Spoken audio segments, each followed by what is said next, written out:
Hey, welcome everyone. We're going to be doing a Breakfast Club interview review. Um, and the topic is trauma's impact on intimate relationships. And this was powerful. I had Taraji P Henson and Tracy Jade and King J Barnett, who both weighed into this incredible question from Charlemagne the God. And we're going to get into it. How in the hell do y'all deal with us trauma-filled men? And how do sisters create a safe space for us to be vulnerable? Well, who want to go first on that? I'm gonna let you talk first. Well, what I have learned, because before I was like, get yourself together. Whatever it is, go fix it. Come back when you got it all together. We can build together, etc., etc. And then once I started to look at what love really is, like the definition of love for me, and love is the desire to understand. Right? And so that's going back to some Buddhist principles. And if you are going into your conversations, into your questioning with the desire to understand, then I think you are creating a space for that Black man to be able to really open up to you. But if you're going in with your own predetermined notions, what you're trying to get out of the conversation, what you want him to say or do or fix, I find that was harder to be able to make that connection with him. To go deeper into this, that was a powerful moment. So when C says go in with understanding instead of so with trauma, dealing with Black men, they go through so much. Our men go through so much, and a lot of times they don't get the help that they need because they see it as weakness, or they are still subscribing to this only crazy people go to therapy, or only crazy people get help, or whatever. Go in with understanding. So if there's an issue that keeps arising in your relationship, or you notice that they're triggered by the simplest things and things of this nature, when you talk to them, when you have conversations with them, try to be understanding instead of having a conversation with trying to preach to them or train them or mold them, right? So I literally just made a post the other day that said, real love is like seeing the person as a human, like seeing their humanness.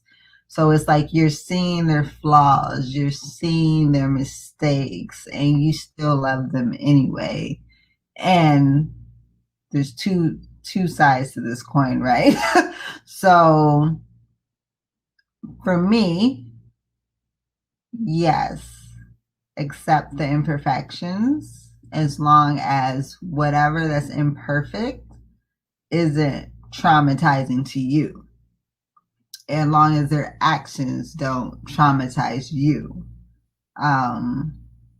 Because if that's the case, then this is not a situation, because you always got to look out for yourself. We can be healers, especially empaths. We are healers, but you have to look out for your energy first. If it's draining you, it's killing you, it's dragging you down, it's keeping you from pursuing your goals, you can understand where that other person is coming from, and you might have to understand that you got to walk away. All right, Taraji, what you about to give us? It's just understanding. You have to understand, and it's not about winning. It's about an understanding because love really, like when you compare, this is when I knew I grew up, because when you can compare your relationship, like with my girlfriends, like I don't freak out if they don't call me right back. because I love them and I know they love me and I know it's solid what we got. But the problem becomes if you don't have that foundation in the beginning. So I'm okay with everybody. First of all, no one's perfect, because that's my therapist freed me when she was like, the perfect lie is perfection. That's right. The perfect lie. Let me tell you, my therapist as well, when I went to counseling with my partner, and when she told me there is no such thing, she told me the same thing, there's no such thing as a perfect relationship. You cannot handle or mold your relationship based off of what other people are doing. You have to figure out what works for y'all. Okay? You cannot compare your relationship to other people. You have to figure out who you are as individuals and what kind of relationship you're going to have together. And it could be totally different and wild out than any other relationship that you are raised in or have seen. So that was also a breakthrough for me. It's a misunderstanding. So if you go into it knowing that no one is perfect, with an understanding of trying to build a foundation of trust where we can both be our vulnerable selves, where we don't have to send a representative, because I trust if I fall, you're going to catch me. Those are things you build, but you can only build them if you know, if you are actively dealing with your trauma. And a lot of times it's difficult. And I'm dedicated to the Black man, y'all. I just turned 50 and wow. You know, she looks amazing. I haven't said it yet, but it didn't work out. You know what I mean? And I tried. I was like, therapy, let's do the therapy thing. But if you're both not on the same page with that, then you feel like you're taking it on yourself. And that's not a fair position for anybody to play in a relationship. My happiness is not his responsibility, and his it's not mine. We have to first learn how to make ourselves happy, to make each other happy. Taraji, now when you say things didn't... Let me tell you.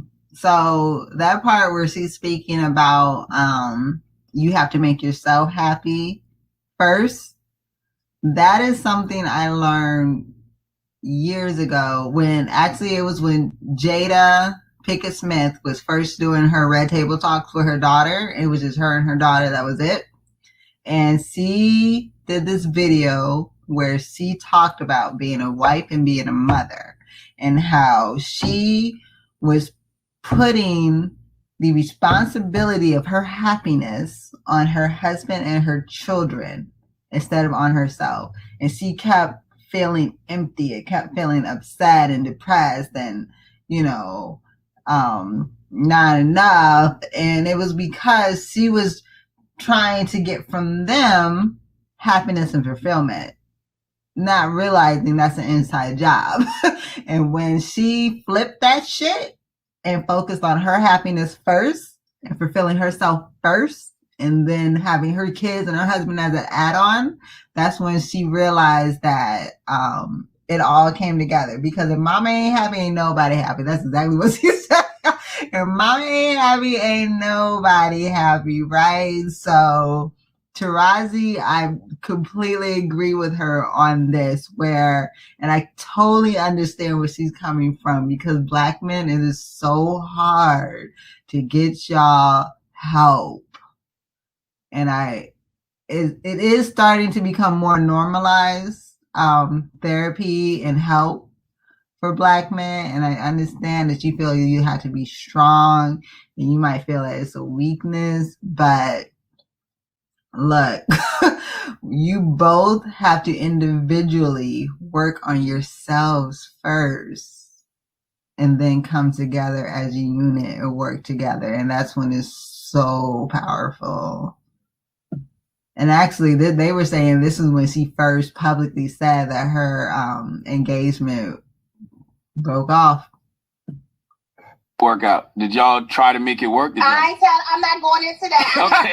You say that. What you do? Because see, what you're not going to do is have my day filled with damn bloggers. True. I'm sorry.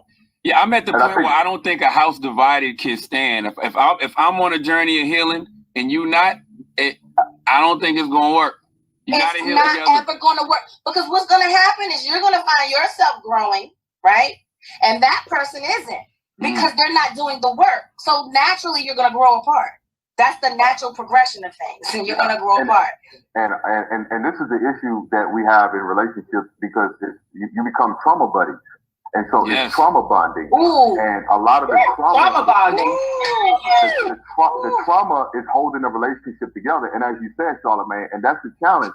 When one person begins to heal, the other person becomes irrelevant and they become insignificant, because when you begin to heal, you begin to see different.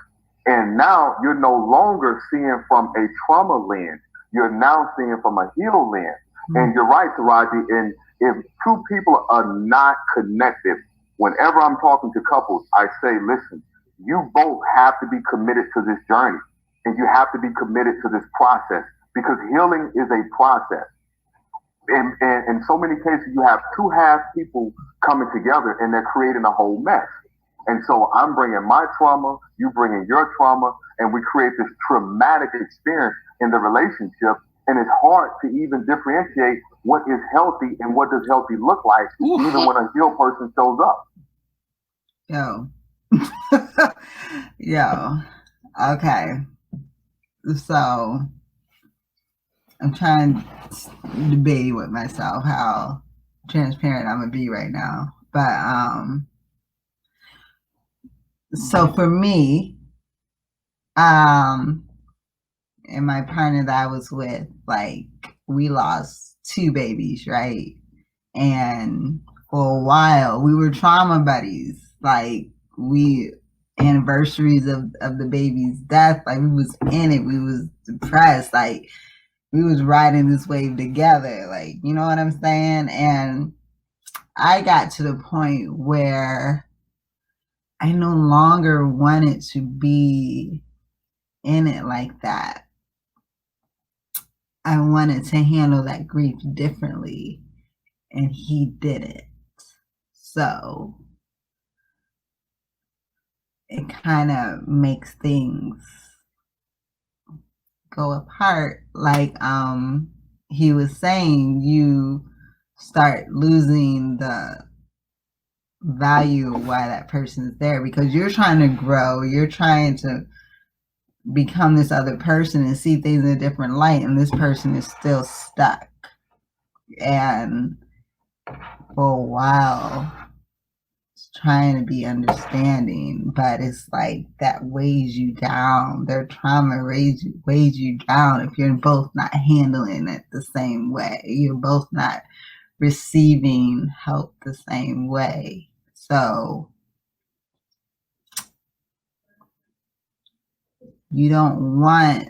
I didn't want to be attached to the trauma anymore. So you become separated. You understand? So totally understand what they're saying, and just know that if you're dealing with trauma and you're in a relationship, you have to deal with it. You have to figure out a way through it. You have to get to a point where you're making yourself whole again, because you cannot use that other person to make yourself feel whole. It's not going to work. It's going to destroy you, and it's going to destroy the relationship. But I do want to say this. We have a strong foundation. And because we built such a strong foundation by having such a strong friendship first before it became a relationship, the whole journey has been nothing but love. The whole trying to figure things out, trying to work things out, trying to just get to a place of peace with each other has been handled totally with loving kindness. So when Taraji said the foundation is important, it is. And I think if we didn't have that, I don't know where we would be right now. So I am so thankful that we built that first, and that carried us through it all, through everything. So I'm just gonna end on that. All right.